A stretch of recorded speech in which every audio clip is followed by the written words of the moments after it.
다니엘 4장 19절부터 27절까지 봉독하겠습니다. 벨드사살이라 이름한 다니엘이 한동안 놀라며 마음으로 번민하는지라. 왕이 그에게 말하여 이르기를, 벨드사살아, 너는 이 꿈과 그 해석으로 말미암아 번민할 것이 아니니라. 벨드사살이 대답하여 이르되, 내 주여, 그 꿈은 왕을 미워하는 자에게 응하며 그 해석은 왕의 대적에게 응하기를 원하나이다. 왕께서 보신 그 나무가 자라서 견고하여 지고 그 높이는 하늘에 닿았으니 땅 끝에서도 보이겠고, 그 잎사귀는 아름답고 그 열매는 많아서 만민에 먹을 것이 될 만하고, 들짐승은 그 아래에 살며 공중에 나는 새는 그 가지에 깃들었나이다.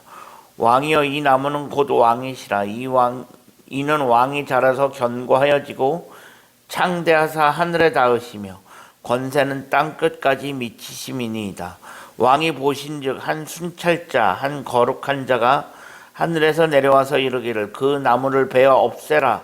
그러나 그 뿌리의 그루터기는 땅에 남겨두고 쇠와 놋줄로 동이고 그것을 들풀 가운데 두라. 그것이 하늘 이슬에 젖고 또 들짐승들과 더불어 제 몫을 얻으며 7대를 지내리라 하였나이다.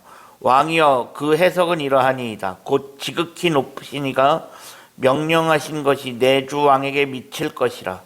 왕이 사람에게서 쫓겨나서 들짐승과 함께 살며 소처럼 풀을 먹으며 하늘 이슬에 젖을 것이요, 이와 같이 7대를 지낼 것이라. 그때 지극히 높으시니가 사람의 나라를 다스리며 자기의 뜻대로 그것을 누구에게든지 주시는 줄을 아시리이다. 또 그들이 그 나무 뿌리에 그루터기를 남겨두라 하였은즉 하나님이 다스리시는 줄을 왕이 깨달은 후에야 왕의 나라가 견고하리이다. 그런즉 왕이여, 내가 아뢰는 것을 받으시고 공의를 행함으로 죄를 사하고 가난한 자를 긍휼히 여김으로 죄악을 사하소서. 그리하시면 왕의 평안함이 혹시 장구하리이다 하니라. 아멘. 오늘도 새로운 날을 허락하신 하나님께 감사합니다. 오늘은 주의 날 목요일입니다. 하나님은 다니엘에게 느부갓네살 왕이 꾼 꿈에 대해 말씀해 주십니다. 그런데 다니엘은 하나님으로부터 꿈 해석을 듣고 한동안 입을 떼지 못합니다.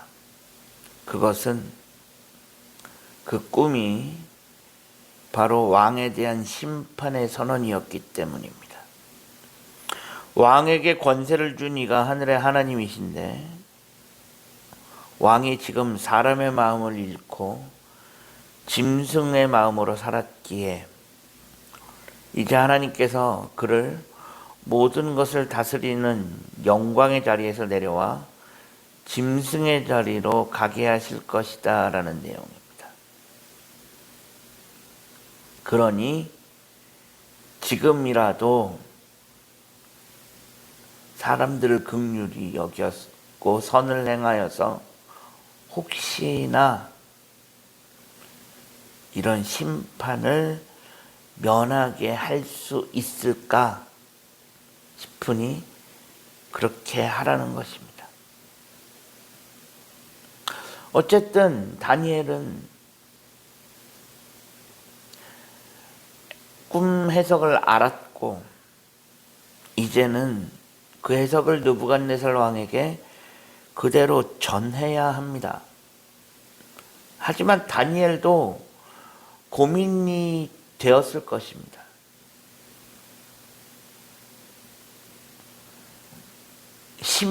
자신을 심판한다라는 그 꿈을 느부갓네살 왕이 어떻게 받아들일지 알 수 없기 때문입니다. 그렇기에 다니엘의 입장에서도 느부갓네살에게 이 꿈 해석을 있는 그대로 전하는 것이 쉽지는 않았을 것입니다.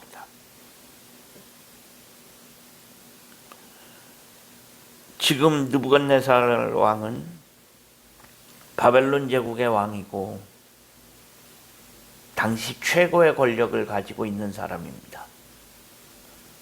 못할 것이 없다라고 생각한다면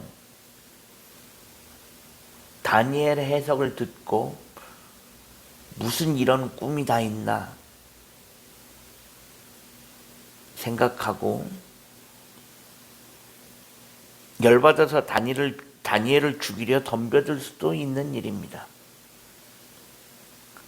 그렇다고 다니엘의 입장에서 하나님의 말씀을 왜곡해서 전달할 수도 없습니다.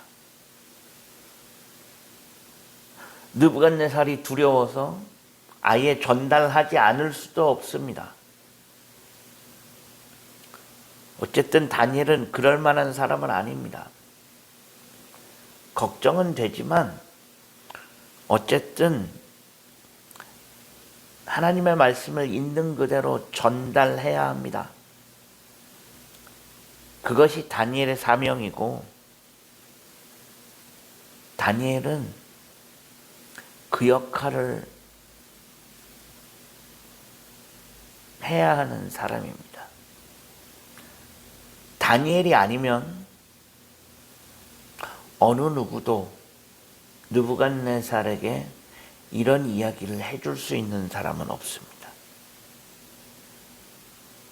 바벨론의 그 어느 누구도 느부갓네살이 꾼 꿈을 해석해낼 수 없고 정확한 의미를 전달해 줄 수 있는 사람은 다니엘 외에는 없습니다. 다니엘은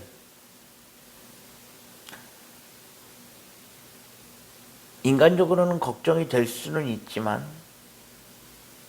그래도 왜곡 없이 하나님의 말씀을 전달해야 하는 사람입니다. 이것이 바로 다니엘의 사명입니다.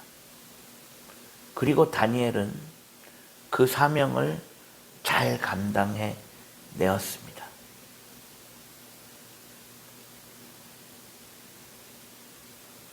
그래서 다니엘은 결과론적으로 바벨론 제국을 넘어서서 바벨론 제국이 망하고 페르시아 제국이 들어설 때까지도 고위관직을 유지할 수 있었고 그것을 통해서 하나님께서 하시고자 하신 일들을 충실하게 그 사명을 잘 감당해낸 사람입니다. 다니엘은 사명의 사람이었습니다. 힘들고 어려운 중에서도 자신의 사명을 잃지 않고 그 사명을 끝까지 잘 감당해낸 사람입니다. 하나님의 사명은 힘들다고 해서 내려놓을 수 있는 것이 아닙니다. 상황과 관계없이 흔들리지 않고 감당해야 하는 것이 바로 사명입니다. 우리가 이 땅을 살아가면서 하나님께서 우리에게 주신 그 사명을 잘 감당해낼 수 있는 우리 모두가 되어줄 수 있기를 주님의 이름으로 간절히 축원합니다. 기도하겠습니다. 하나님 감사합니다. 지난밤에도 편안한 쉼을 주시고 오늘도 새로운 하루를 허락하신 하나님께 감사합니다. 우리들의 삶이 다니엘처럼 상황에 흔들리지 않고 주신 사명 잘 감당해 갈 수 있는 그런 삶이 되어질 수 있게 하여 주옵소서. 우리 구주 예수 그리스도의 이름으로 간절히 기도합니다. 아멘.